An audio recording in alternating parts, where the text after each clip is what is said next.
Okay, so now let's write our dequeue method. Dequeue is just going to be removing that first item in the line. This is very similar to shift with a linked list. And remember, with shift, we had an edge case for if we had one node in our linked list. Same is going to apply to queues. And then we have to return undefined if there aren't any items in the list at all. So like I mentioned, it's like the shift method, and you can copy a lot out of this. Once again, I'll recommend that you try to write this from scratch. And the first thing that you would do if you did that is you would change the name to Dequeue.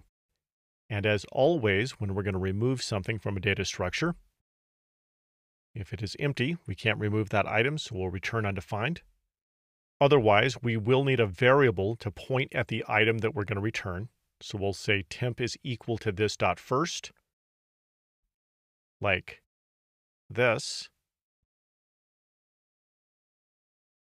Then we'll say if the length is 1, we'll have first and last equal to null. That is this situation where you have one item, we remove it, we set first and last equal to null. Then we say else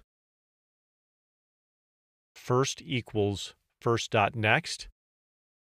That just moves first over to the next node.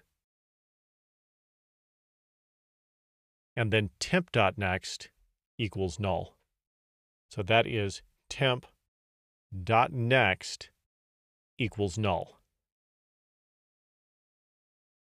Then we'll decrement the length, and then we'll return temp.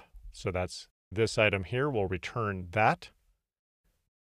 So we'll expect to get the number 11 back.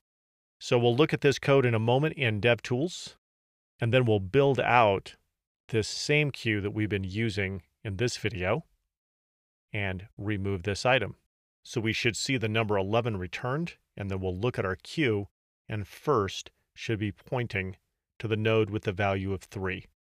So let's flip over to DevTools. And there's our Dequeue method. And this creates our queue with the values 11, 3, 23, and 7. So I'm going to zoom out here and run this. And I'm just going to open this.